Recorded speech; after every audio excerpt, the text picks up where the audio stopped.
करण और तेजस्वी के फैंस करण तेजस्वी से काफ़ी नाराज़ दिखाई दे रहे हैं। उनके एक प्रैंक के चलते फैंस को काफ़ी ठेस पहुंची है। आखिर क्या कुछ हुआ है, चलिए आपको बताते हैं। आप देख रहे हैं फीफा फूज, मैं हूं आपकी होस्ट एंड दोस्त वेदांगी करण। ये मैंने आपको काफ़ी स्टार्टिंग से बता दिया था कि शायद ये प्रैंक हो सकता है। करण ने कोई प्रैंक किया हो, कोई डेयर मिला होगा उन्हें, और वैसा ही कुछ हुआ। It was a prank, it was a dare, जो सक्सेसफुली कंप्लीट कर दिया है करण ने। अब एक तो आज रात जब वो डांस दीवानी जूनियर्स के सेट से फ्री हो जाएंगे, पैप्स के सामने आएंगे, शायद तब जाके क्लैरिफिकेशन दे सकते हैं, या फिर हमें डायरेक्टली जब डांस दीवाने का इस हफ्ते का प्रोमो आएगा या फिर जब इस हफ्ते का एपिसोड आएगा तब हमें पता चलेगा कि एग्जैक्टली क्या हुआ और क्या एपिसोड के अंदर तेजस्वी भी फीचर हुई है। ये सारी चीज़ें हमें देखने के लिए इंतजार करना पड़ेगा। लेकिन फिलहाल आपको बता दें कि कुछ फैंस करण तेजस्वी से किस तरीके से नाराज़ हुए हैं, क्या कुछ चीज़ें उन्होंने नाराज़ होकर करण तेजस्वी से कहा है। एक फैन कहते हैं, करण कुंद्रा ये कोई फ़नी नहीं है, ये कोई फ़नी बात नहीं है यार, फैंस के इमोशंस के साथ खेलना।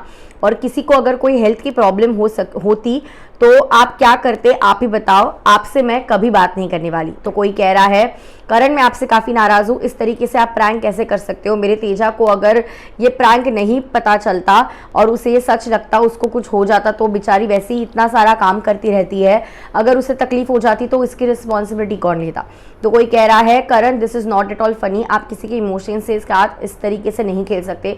आपको पता है हम फैंस आपसे कितने कनेक्टेड है, इस तरीके से आपने नहीं करना चाहिए था। तो कोई कह रहा है, even though I was having fun, मैंने देखा कि कुछ लोग बहुत ज़्यादा एंग्शियस हो रहे थे, रो भी रहे थे। आई रियली होप कि लोग इस तरीके के प्रैंक्स फ्यूचर में ना करें। बहुत सारे बच्चे भी होते हैं फैंस, तो हर एक पर्सन जो है इन चीज़ों को लाइटली नहीं लेता। So I think this was a very very sensible tweet, जहाँ पे वो कह रहे हैं कि उन्होंने भले ही इसे मस्ती मजाक में लिया और उन्हें कहीं ना कहीं पता चल गया था कि ये प्रैंक हो सकता है, लेकिन कुछ जो छोटे छोटे बच्चे भी होते हैं, जो फैंस होते हैं, वो एंग्शियस हो जाते हैं, रोने लगते हैं, उन्हें काफ़ी दर्द होता है, बिकॉज वो काफ़ी ज़्यादा कनेक्टेड होते हैं और बिकॉज वो छोटे होते हैं, उनको कुछ चीज़ें नहीं समझ आती इतने आसानी से। तो ऑफकोर्स उन्हें पेन, उन्हें हर्ट ज़्यादा हो रहा होगा। तो इस तरीके से प्रैंक्स नहीं करनी चाहिए, स्पेशली जब पता हो कि उनके फैंस उनसे उम्र में इतने छोटे हैं और इतने अटैच्ड है उनसे। सो आई डोंट थिंक कि ऐसे प्रैंक्स एक्चुअली करने चाहिए। मुझे ये ट्वीट काफ़ी सेंसिबल लगा। एक दूसरे फैन कह रहे हैं कि मेरी फट गई थी यार, सच बता रही हूँ, I just feel like crying, ये ऐसे करेंगे तो किसी दिन मुझे हार्ट अटैक आ जाएगा। तो इस तरीके से एक फ़ैन कह रहे हैं। And the most horrific of all, एक फ़ैन कह रहे हैं कि please don't do this, please, मुझे अस्थमा है, मेरी हेल्थ ठीक नहीं रहती, मैं इतना रो रही थी जब मुझे पता चला कि करण भाई ने तेजू को अनफॉलो कर दिया। प्लीज़ करण भाई, it's a request, do not do this. आपको do you know it affects our health. So यहाँ पे ये जो फ़ैन है, अस्थमा की पेशेंट है, वो कह रही है कि मैं बहुत एंग्शियस हो गई थी, मुझे मेरी हेल्थ जो है काफ़ी ख़राब रहती है, और जब मैंने ये सुना कि आपने अनफॉलो कर दिया, मुझे कितना रोना आया, मैं कितना दर्द में थी, मुझे पता है। इस तरीके के प्रैंक मत किया करो, हमारे हेल्थ पे अफेक्ट होता है। तो आई जस्ट वांट टू से कि प्रैंक करना ना करना ठीक है, वो आपका बोल रहे हो कि यू शुडंट, एंड एक्चुअली ठीक है, छोटे छोटे बच्चे हैं, तो इस तरीके से प्रैंक्स नहीं भी करने चाहिए, ये देखा जाए।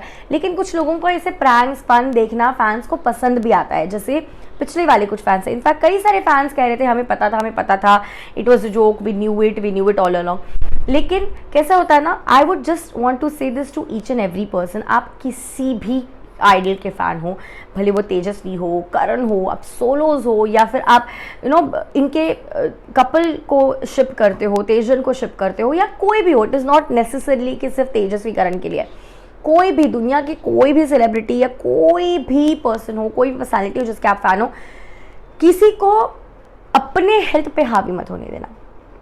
आपकी लाइफ पहली है, आपकी फैमिली की लाइफ पहली है, फिर उसके बाद आपकी शिपिंग और आपके फेवरेट आइडल के लिए कुछ करना, लेकिन अपने हेल्थ पे कभी भी कोई भी बात मत आने दो। हमेशा अपने आप को पहले रखो।